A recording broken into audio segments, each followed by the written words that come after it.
Joining me today is Cesar Ybarra. He is the Senior Director of Legislative Affairs at FreedomWorks, and he also leads the Hispanic Grassroots Alliance. Cesar, thank you so much for joining me today.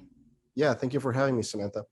Of course. Now, I just want to dive right in because we are less than 2 weeks away from the governor's race here in Virginia. And one issue that's been leading a lot of voters and really energizing them ahead of this election is education and the role that the state is playing. I want to just talk about this Monmouth University poll that was released this week, and it shows that the top issues for voters are jobs in the economy, as well as education and schools. Now, with that in mind, what role will education play in this election, especially among Hispanic voters? Well, it's going to play a huge role, and we actually just conducted polling through our Hispanic Grassroots Alliance, and it shows exactly that the top three issues that Hispanics care about is the economy, education, and healthcare. And what you are seeing with what's happening in Loudoun County with all the education crisis out there, with the uprising of concerned parents, yeah, it is going to be a big issue. And just to give you an anecdotal note, I was listening to Hispanic radio in Virginia earlier this week, and parents were calling in saying that education is a top issue. They want their kids to have access to quality education, etc. And our polling also shows that parents are concerned that America is falling behind compared to other countries in the realm of education. So yes, I think education is not only going to be an issue in this governor's race, but also in 2022 and future elections to come. Yes, absolutely. And something else that I was looking over the polling, and critical race theory was also one of the top issues that Hispanic voters were concerned about.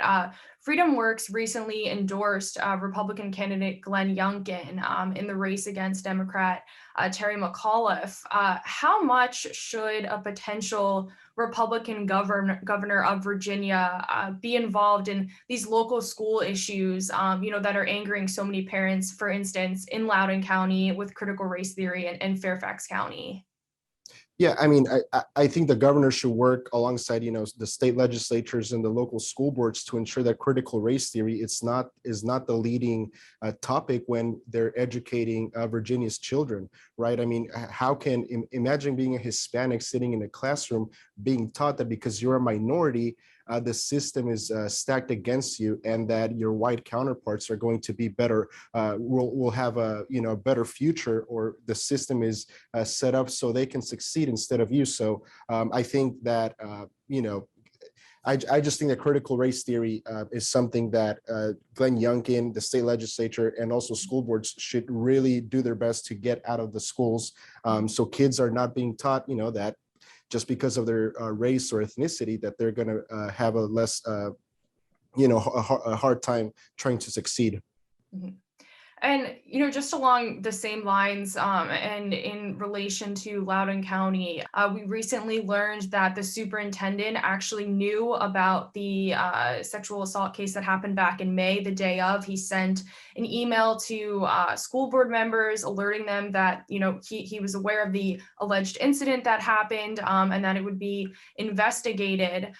With that in mind, this information that we just found out that the superintendent knew, we just found out on Thursday. Again, how much of this case do you think will play into the election? It's going to play a huge role. I mean, you saw what the National School Boards Association did with their letter to Attorney General Merrick Garland, and then Chip Roy yesterday did a terrific job in grilling Attorney General Merrick Garland on this specific issue that you're talking about the rape case. And Merrick Garland said, "Well, I don't know the facts of the case, et cetera." And to me, that is a political answer, because they really, I assume they did prep him to be ready to discuss that issue, but yeah, I just think the fact that there is a cover-up happening is it's only scrutinizing the public school education system, and I think you're going to start seeing an increase of parents considering taking their kids out of those schools. And I think school choice is going to continue being a priority for Republicans, because the public education system is failing children. And again, right, the public education system is funded through property taxes, and parents are not getting the bang for their buck. the school board has also come under fire for, receiving this email. What responsibility do you think the school board had back in May, to address or potentially address, this alleged sexual assault case? Yeah, it's on them. They should have reported to the authorities. The fact that they knew about it and they didn't do it, they should be held liable. I don't know under what laws they can be held accountable, et cetera. But just through public pressure, they should be held accountable because it is insane that they are getting away with this. So I think concerned parents should continue voicing their concerns, should continue trying to influence other parents to be more involved in their schools, in their children's education, because the government bureaucrats who are running these institutions do not have the children's best interests in mind. They are there to protect the institution, not to protect children. Cesar, thank you so much for joining me today to talk about the Virginia governor's race. I really appreciate getting your insight into the role of Hispanic voters heading into this race. I really appreciate it and hope you'll join me again soon. Have a great day. Anytime, anytime. Thank you.